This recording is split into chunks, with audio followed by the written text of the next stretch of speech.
ఆంధ్ర రాష్ట్రంలో చూస్తా ఉన్నాం. భారతదేశం అంతా కూడా మన రాష్ట్రాన్ని చూసే పరిస్థితి ఉంది. ఎక్కడ కూడా లా అండ్ ఆర్డర్ ఫెయిల్యూర్ కానీ, అదేవిధంగా ప్రభుత్వం నిర్వహించే అన్ని వ్యవస్థలు కూడా నిర్వీర్యం చేసినటువంటి పరిస్థితి.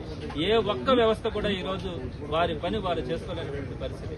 పట్టపగలే ఇళ్ల మీదకి వచ్చి దాడి చేసి కొడతా ఉన్నా కూడా దాన్ని మీడియా సమాజానికి చూపిస్తా ఉన్నా కూడా సిగ్గుపడకుండా మేము మరలా ఇలానే చేస్తామని చెప్తున్నటువంటి ఈ ప్రభుత్వంలో ఉన్నటువంటి మంత్రులు, ముఖ్యమంత్రులు చట్టసభల్లో కూడా చెప్తా ఉన్నారంటే ఇంతకంటే ప్రజాస్వామ్యం కూని అయిందానికి ఇంకొక ఉదాహరణ కూడా ఉండదు.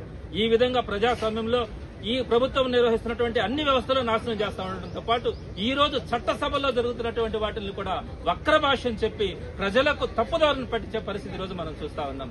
జరిగింది ఏంటి? తిరుమల తిరుపతి అన్నది ఒక పవిత్రమైనటువంటి దేవస్థానం, ప్రపంచంలోనే ఒక విశిష్టత కలిగినటువంటి దేవస్థానం. దానిని తీసుకొని వచ్చి సాక్షాత్తు ముఖ్యమంత్రిగా ఉన్న వాళ్ళు మీరు లాస్ట్ ఇయర్ ఏం చెప్పినారు? ఆ లడ్డూలో కల్తీ జరిగిందని. తిరుమల తిరుపతి అంటే అందరికీ గుర్తొచ్చేది కూడా లడ్డు. ఆ లడ్డూలో కల్తీ జరిగిందని ఆ విశిష్టతని పోగొట్టడానికి ప్రయత్నం చేసింది ముఖ్యమంత్రి కాదా? ఆ రోజు మీకు సిగ్గు అనిపించలేదా? నేను మాట్లాడుతున్న దానికి ఆధారాలు లేవు, దీనికి ఏదో ఒక రిపోర్ట్ లో కింద ఇలా జరుగుండొచ్చు అని ఒక 5-6 ఆప్షన్స్ జరిగినప్పుడు దాంట్లో ఒక ఆప్షన్ పట్టుకొని సాక్షాత్తు ఒక ముఖ్యమంత్రి ఇది జరిగింది అని చెప్పినప్పుడు ఆ రోజు మీరు సిగ్గుపడలేదా? అదేవిధంగా తిరుమల యొక్క విశిష్టతని ఫ్లెక్స్లేసి ఆ ప్రతిష్టని భంగం కలిగించినప్పుడు మీకు సిగ్గనిపించలేదా? ఇలాంటి అనేకమైనటువంటి చర్యలు మీరు చేసిన తర్వాత ఈ రోజు సిబిఐ రిపోర్ట్ వచ్చింది. ఏమని? మీరు చెప్పినటువంటి అన్ని కూడా అబద్దాలు, అవన్నీ కూడా వాస్తవ దూరం అని చెప్పిన తర్వాత ఈ రోజు ఏదైతే తిరుమల తిరుపతికి సంబంధించి ప్రతిష్టను దెబ్బతీయడానికి మీరు చేసినటువంటి కుట్రకు సంబంధించి దాని మీద ఒక చర్చ జరపాలని మేము చట్టసభల్లో కూడా కోరడం జరిగింది. గత 5 రోజుల నుంచి ఈ రాష్ట్ర ప్రజల తరపున ఈ రాష్ట్ర ప్రజల మనోభావాలకు సంబంధించి మేము అక్కడ పోరాడుతా ఉన్నాం. దీని మీద చర్చించండి, వాస్తవాలు ప్రజలకు తెలియజేయండి. ప్రజలు ఈ రోజు చాలా బాధపడతా ఉన్నారు. జరిగినటువంటి అపచారం, దాని మీద చేసినటువంటి నిందలు, వీటన్నిటిని కూడా చర్చించమని మేము మాట్లాడుతూ ఉంటే ఏ మాత్రం సిగ్గు శరం లేకుండా దాని మీద చర్చించడానికి ముందు కూడా రానటువంటి పరిస్థితి. మీరు ఆరోపణలు చేసి దాని మీద చర్చిస్తామని మేమంటే మీరు ఎందుకు ముందుకు రావట్లేదు చర్చకి? సరే, దీనంతా కూడా పక్కన పెడదాం.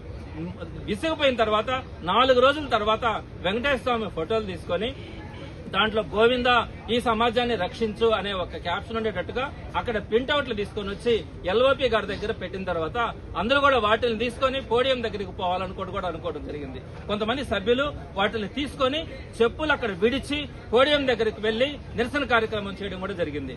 అవి తీసుకునేటప్పుడు ఫోటోలు తీసేసి మొత్తం పోడియం దగ్గరికి చెప్పులతో బూట్లతో వెళ్లి నిరసన కార్యక్రమం చేసినామని చెప్పి బయట మాట్లాడారు. అదేవిధంగా వాటన్నిటిని కూడా విసిరేసినామని, వాటిని తొక్కుకుంటా పోయామని వీరు మాట్లాడినటువంటి తీరు ఎంత అపహాస్యమో అన్నది అర్థమవుతా ఉంది. దీనికి సంబంధించి మేము కోరాం, అక్కడ ఉన్నటువంటి ఫోటోల్ని తీసుకునేటప్పుడు మీరు ఫోటోలు తీసినారు, వెంటనే వాళ్ళు చెప్పులు వదిలిపెట్టి పోడియం దగ్గరికి వెళ్లి నిరసన కార్యక్రమాలు చేసి వాటిని మళ్ళా తీసుకొని వచ్చి అక్కడ టేబుల్ మీద పెట్టి బయట రావడం కూడా జరిగింది.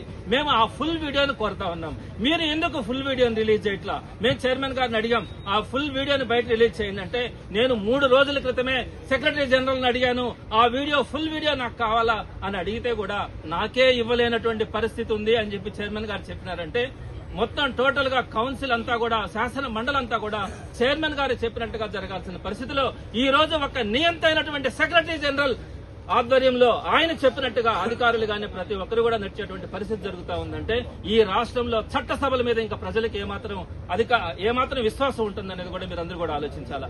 దీనికి సంబంధించి ఆ ఫుల్ వీడియో కావాలని చెప్పి మేము అక్కడ నిరసన కార్యక్రమాలు చేస్తా ఉంటే కూడా ఏ మాత్రం కూడా చైర్మన్ గారు వస్తారు, ఎల్ఓపి గారు వస్తారు, మేము ఇప్పిస్తామని చెప్తున్నారే గానీ వారి మాట కూడా వినటువంటి పరిస్థితి ఈ రోజు చట్టసభల్లో ఉందంటే ప్రజలకి ఏ మాత్రం రక్షణ ఉంటుందనేది ఈ రోజు ప్రతి ఒక్కరు కూడా ఆలోచించాలా. ఈ రోజు అందరం కూడా బాధపడేది ఒకటే, మన ప్రతిష్ట, మన దేవస్థానాల ప్రతిష్ట ఎక్కడ తగ్గకూడదన్నదే వైఎస్ఆర్సీపీ ఆలోచన. దానికి సంబంధించి ఈ రోజు ప్రజల తరపున పోరాడుతా ఉంది. తప్పకుండా కూడా వీరి మెడలు వంచైనా సరే దాని మీద చర్చకు తీసుకురావడం కూడా జరుగుతుంది, వాస్తవాల్ని ప్రజలకు తెలియడం జరుగుతుంది. అదేవిధంగా మా సభ్యుల మీద ఏ విధమైనటువంటి నిందలేసినారో, చెప్పులు వేసుకుని వెళ్లి, షూలు వేసుకుని వెళ్లి పోడియం దగ్గర నిరసన కార్యక్రమాలు చేసినారని, వాటిని కింద పడేశారని, తొక్కారని, పైకి విసిరేశారని చెప్పినారో ఇవన్నీ పచ్చి అబద్దాలని చెప్పి నిరూపించేంత వరకు కూడా తప్పకుండా కూడా లోపల కౌన్సిల్లో హాల్లో కూడా పోరాటం చేయడం జరుగుతుందని తెలియజేస్తాను.